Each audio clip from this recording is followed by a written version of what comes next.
मऊगंज जिले में प्रशासनिक व्यवस्था इस कदर बिगड़ गई है कि इस ओर कहीं कोई देखने सुनने वाला नहीं है। ऐसा ही एक बार फिर देखने को मिल रहा है, जहां पूर्व विधानसभा अध्यक्ष के क्षेत्र की नई गढ़ी अस्पताल में डॉक्टर साहब मरीजों को दवा से ठीक करने पर विश्वास नहीं रखते। वह तुरंत धुनाई से इलाज देकर अस्पताल से वापस भेज देते हैं।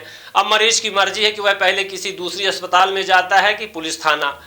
यह हम नहीं, यहाँ के मरीजों का कहना है कि बीएमओ डॉक्टर SD कोल ने ऐसा इलाज दिया है कि उसकी शिकायत लेकर वह कलेक्टर और SP के पास आए हैं। दरअसल मऊगंज जिले के अस्पतालों में अस्पताल की व्यवस्था संभालने वाले बीएमओ ने ही व्यवस्था बिगाड़ दिया। जहां सामुदायिक स्वास्थ्य केंद्र नई गढ़ी में इलाज कराने गए मरीज और उसके परिजनों ने डॉक्टर और अन्य स्टाफ पर गंभीर आरोप लगाए हैं। आरोप है कि डॉक्टर ने गुंडागर्दी करते हुए गाली गलौज एवं मारपीट की। यह उनकी कोई पहली घटना नहीं है। इसके पहले भी डॉक्टर SD कोल के द्वारा नई गढ़ी नगर परिषद के पार्षद रतन लाल मिश्रा के साथ गाली गलौज की गई थी, जिसकी शिकायत नई गढ़ी थाने में भाजपा पार्षद के द्वारा दर्ज कराई गई थी। लेकिन डॉक्टर पर कोई कार्यवाही न होने से डॉक्टर के हौसले बुलंद हैं और दोबारा से मरीज और मरीज के परिजनों के साथ गाली गलौज और मारपीट करने का मामला प्रकाश में आया है। जहां एक और डॉक्टर को भगवान का दर्जा दिया जाता है, वहीं ऐसे डॉक्टर इस पूरे मानवता को कलंकित करने का काम कर रहे हैं।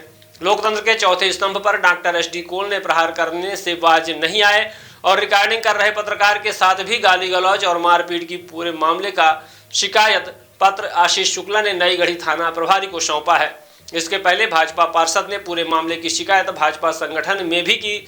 उस समय के तत्कालीन मंडल अध्यक्ष के द्वारा मऊगंज जिला अध्यक्ष और देवतलाव विधायक गिरीश गौतम से शिकायत की गई थी, लेकिन कोई कार्यवाही न होने से डॉक्टर के हौसले बुलंद हैं और मरीज और उसके परिजन और रिकॉर्डिंग करने गए पत्रकारों के साथ गाली गलौज की, जिस पर भाजपा पार्षद ने कहा कि अगर कार्यवाही नहीं की गई तो अस्पताल परिसर में आमरण अनशन करेंगे। वहीं राजनीतिक संरक्षण में जिला स्वास्थ्य अधिकारी यहां के गंभीर हालातों पर पर्दा डालते दिख रहे हैं। जहां आए दिन नई गढ़ी अस्पताल की बिगड़ी व्यवस्था को लेकर मरीजों और उनके परिजनों की शिकायत पर बीएमओ की गुंडागर्दी, फिर पीड़ितों के ही खिलाफ पुलिस थाना में शिकायत कर अपनी गुंडागर्दी को छुपाने का काम करते चले आ रहे हैं। ऐसे में सवाल तो यह उठ रहे हैं कि देवतलाव विधायक गिरीश गौतम अपने कार्यकर्ता और पीड़ित लोगों के साथ खड़े हों, उन्हें न्याय दिलाने का काम करेंगे या फिर गुंडागर्दी करने वाले बीएमओ डॉक्टर SD कोल को संरक्षण देने का काम करेंगे।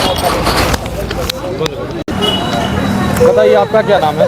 रक्षा पाठक। आप भी साथ में हॉस्पिटल आई थी? हाँ, आए थे। क्या घटना हुआ था? ये इनको सूजी लगा के बोलिए बोलिए, रोइए नहीं, बोलिए। ये बेहोश हो गए थे। फिर क्या हुआ? और सब बोलते कि इनको बाहर ले जाओ, बाहर ले जाओ। हाँ। फिर मारपीट कैसे हुई? मारपीट जब अंदर गए पूछने तो मारपीट करने लगे। मारपीट कौन कर रहा था? और डॉक्टर साहब और 4 लोग और थे, अंदर इनको ढोंस रहे थे, भीतर ले जा रहे थे। वहाँ पर मौजूद थी? हाँ, इनको अंदर ले जा रहे थे, इनको कमरे के अंदर। वो अपने जहाँ बैठ। बताइए, आपका क्या नाम है? रक्षा पाठक। आप भी साथ में हॉस्पिटल आई थी? हाँ, आए थे। क्या घटना हुआ था? ये इनको सूजी लगा के बोलिए बोलिए, रोइए नहीं, बोलिए। ये बेहोश हो गए थे। फिर क्या हुआ? और सब बोलते कि इनको बाहर ले जाओ, बाहर ले जाओ। हाँ। फिर मारपीट कैसे हुई? मारपीट जब अंदर गए पूछने तो मारपीट करने लगे। मारपीट कौन कर रहा था? और डॉक्टर साहब और 4 लोग और थे, अंदर इनको ढोंस रहे थे, भीतर ले जा रहे थे। वहाँ पर मौजूद थी? हाँ। इनको अंदर ले जा रहे थे, इनको कमरे के अंदर। वो अपने जहाँ बैठ। आप थाने आए हुए हैं, क्या मामला है? भाई साहब, ये SD कोल डॉक्टर जो हैं, तो आज एक नीरज पाठक है, उनके साथ अभद्रता किया है। और आज सितंबर के महीने में मैं नगर का पार्षद हूँ, मेरे साथ भी इसी तरह से अभद्रता किया था, कोई कार्यवाही नहीं हुई। और पाठक जी के साथ आज कर दिया अभद्रता। इनके साथ महिलाएं थी, उनके साथ भी घटना घटी है। और SD कोल अगर यहाँ से नहीं जाते हैं या उनके साथ कार्यवाही नहीं होती है उनके खिलाफ, तो हम कल अनशन में बैठेंगे। आप एक भाजपा और सत्ताधारी दल के पार्षद हैं, इसके बाद आपको अनशन करने की नौबत आ गई। आप खुद कह रहे हैं हम अनशन में बैठेंगे। इसी तरह की कार्यवाही नहीं हो रही है, हमारे क्षेत्र में अभद्रता फैला रहा है ऐसा डॉक्टर, इसलिए हमको मजबूर होकर बैठना पड़ेगा। तो कल से ही आप धरने में बैठ जाएंगे? कल से बैठेंगे। कहाँ रहेगा आपका धरना प्रदर्शन? धरना हमारा अस्पताल परिसर में ही रहेगा। आपका शुभ नाम और किस वार्ड से पार्षद हैं? मेरा नाम रतन मिश्रा है, मैं वार्ड क्रमांक 7 से पार्षद हूँ भारतीय जनता पार्टी। क्या नाम है आपका? आशीष कुमार शुक्ला। क्या घटना हुई थी उस समय हॉस्पिटल में? घटना ये हुई कि आज मैं पत्रिका का संवाददाता हूँ। मैं पत्रकार होने के नाते उधर से गुजर रहा था हॉस्पिटल की तरफ से, तो वहाँ पे शोर शराबा हुआ। हमको लगा कि किसी मरीज लड़ाई कर रहे हैं। तो डॉक्टर, मैं जब वहाँ पे जाके देखा तो वहाँ पे बीएमओ और उनके साथ 2-3 लोग थे। एक मरीज़ था, उसका नाम नीरज पाठक है, उसके साथ ही लोग मारपीट कर रहे थे, उसको दरवाजे के अंदर ढकेल रहे थे। तो मैं वही कवरेज कर रहा था पत्रकार होने के नाते, जो हमारा पेशा है। तब इन्होंने हमारे साथ गाली गलौज किया, बोला पत्रकार बड़े पत्रकार बनते हैं, आप ऐसा नहीं कर सकते, आपको अलाउ नहीं है वीडियो कवरेज करना। और हमारे खिलाफ यहाँ पे थाने में आके FIR भी करवाया है कि इन्होंने हमारे साथ मारपीट किया, जबकि सरासर गलत है। मैं पत्रकार हूँ, हमारा काम है रिकॉर्डिंग करना, कवरेज करना। आप उस समय मौके पर मौजूद थे। कौन मारपीट कर रहा था? डॉक्टर कर रहे थे या मरीज कर रहे थे? मौके पर SD कोल के द्वारा गाली गलौज किया जा रहा था, भद्रता की जा रही थी। पेशेंट का कॉलर पकड़ के कमरे के अंदर घसीटा जा रहा था। उसको बोला जा रहा था, तुम कैसे वीडियो बनाए हो, तुमको चक्कर आ गया, मैं क्या करूं। SD कोल यहाँ पर किस पद पर है? नई गढ़ी समुदाय BMO मेडिकल ऑफिसर नई गढ़ी SD कोल। क्या मांग है आपकी? एक मांग हमारी ये है कि शासन प्रशासन से मांग ये है कि ऐसा BMO जो समाज के लिए खतरा है, घातक है, अगर ऐसा बर्ताव करते रहेंगे तो कुछ दिनों में हॉस्पिटल बंद पड़ जाएगी। हमारी मांग है शासन प्रशासन से कि इसको या तो यहाँ से हटा दिया जाए, नया BMO पदस्थ किया जाए। बताइए, थाने आए हुए हैं आप, क्या मामला है? मेरा नाम नीरज पाठक है, मेरा मुख्य नाम जितेंद्र प्रसाद पाठक है।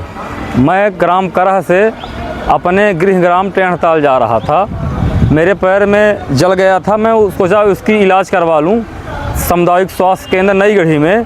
सुबह मैं 10:30 बजे 10:30 के आसपास सामुदायिक स्वास्थ्य केंद्र नई गढ़ी पहुंचा अपने परिवार के साथ। मेरी बच्ची है, मेरी धर्मपत्नी है रक्षा पाठक। मैं पर्ची कटवाया वहाँ OPD में, उसका 5 रुपये शुल्क लगा। मैं शुल्क दिया, फिर डॉक्टर साहब के पास गया। डॉक्टर साहब मौजूद थे अपने चैम्बर में। SD कोल जी थे, उनसे इलाज के लिए बताया कि मेरे पैर में ऐसी वारदात है। उन्होंने 2 सूजी लिखा और कुछ दवाई गोली लिखा। मैं कमरा क्रमांक 3 में सूजी लगवाने गया। एक मेरे हाथ में लगाई गई, एक मेरे पीछे लगाई गई। जैसे ही मेरे सूजी लगाई गई मैं बेहोश हो गया, मुझे चक्कर सा आने लगा और मुझे पता नहीं था कि मैं कहाँ हूँ। 20 मिनट बाद मेरे जब होश आती है, मेरी पत्नी वहाँ रोते हुए मुझे मिलती है। मैं बोला कि क्यों रो रही हो? तो बोली कि आपको चक्कर आ गया था। तो हम बोले हाँ, चक्कर तो मेरा शरीर कांप अभी भी रहा है। और पत्नी से कुछ लोग, वहाँ नर्स भी थी और 1-2 पुरुष कर्मचारी थे, वो इससे बातचीत कर रहे थे।